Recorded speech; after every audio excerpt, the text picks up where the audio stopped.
Lieutenant Colonel Roy White is a retired Air Force fighter pilot and the leader of the San Antonio chapter of ACT for America.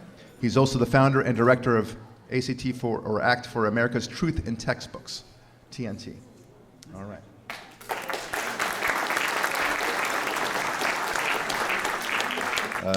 Let's turn to Lieutenant Colonel Roy White and some thoughts that you'd like to share. Well, there's some slides. I don't know if.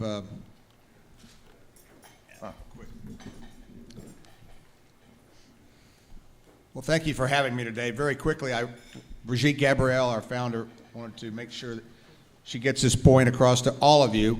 We're working on textbooks. Here in Texas, we did something that's very unique. We want to go over very briefly the history of it, how 50 volunteers, and that's about a quarter of what's in this room, changed what 5 million children are going to study for the next 10 years in the state of Texas. Yeah. At the end of the day, we want to recruit as many of you as possible. Let me see. There you go. And what we can do to help now, because we're taking this effort that we took in Texas and taking it nationally. So I'll be out in the back later giving you an opportunity to sign up or get more information on how to get involved. We're not about Talk for America. We're not about Email for America. We're about Act for America. So we want to make sure that we're getting that across. So very quickly, in 1975, Saudi Arabia came to here to Stanford Research Institute and paid $6.2 million for a study of the Stanford Research Institute to say, how do we change the perception of here in America in our classrooms of Saudi Arabia in the Middle East? And so their tactics were real simple. First of all, get as many Middle Eastern students here to the United States. They've been doing that since the 80s.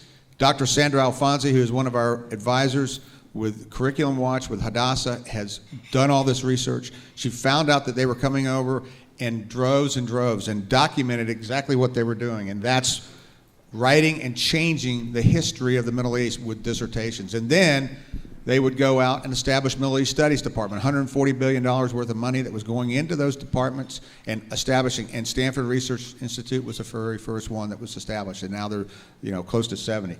And then finally, establishing think tanks that would go out there and promote and peddle this information, and that's what began to get it into the hands of the publishers. So those three things, these were the topics that they were asked the students to take a look at, to say, begin to write and change the tone and tenor of the look and feel of the Middle East and Islam, as you were saying, and doing this with money and with academic credentials, because once something gets published as a dissertation, it's official.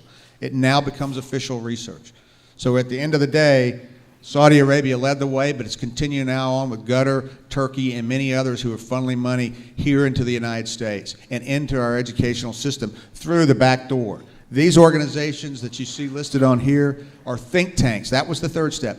Establish think tanks like the Center for Islamic Education and the other two that are up there, AWARE, to get the information into the hands of the publishers. And once you've done that, now you can begin to rewrite history. And these were Houghton Mifflin, all of them began to be, and Center for Islamic Education was a key out here in California, because if you can affect California textbooks, you're going to affect hundreds, millions of children around the country, because so many states follow what California does and what Texas does. So our mission, we started in 2013, was to put together a review process, start that process, and begin to really force the issue. And we got the State Board of Education to do the following. Look at what the textbooks, the results were astonishing. We found over 1,500 errors in the social studies textbooks after the experts had looked at it. And this wasn't just on Islam. This was global warming, Gorbachev and Reagan, all kinds of issues, our government. We're a democracy. No, we're a constitutional republic. We had to point that out to them many times. But we had over 1,500 errors, but the amazing thing is 60% of the errors that we found were either corrected or eliminated. That from the experts, we were told, was not going to happen. We were going to get 2 or 3 changes per book. So we were very blessed and fortunate, and we went through all of that.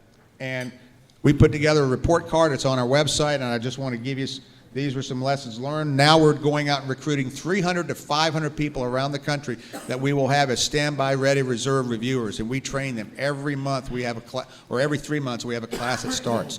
So and the next state we're going after is California, because they're.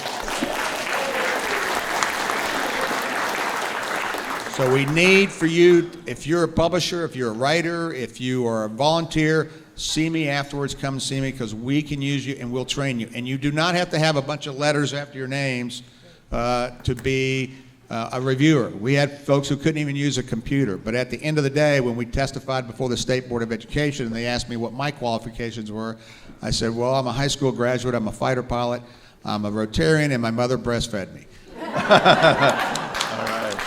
And I said, none of that really matters. You just need to correct this and fix it. If it's wrong, you tell me and we'll fix our report. Or otherwise, if my 6-year-old grandson walks out to the car and says, you've got a flat tire, I don't need a $300 hour mechanic to tell me I need to fix my tire. So that's what our approach was. Come see me afterwards and I'll be happy to answer any questions later on. And thanks again to AFA for inviting me. It's my first time out here. I really am very honored to be here. So thank you. Thank you.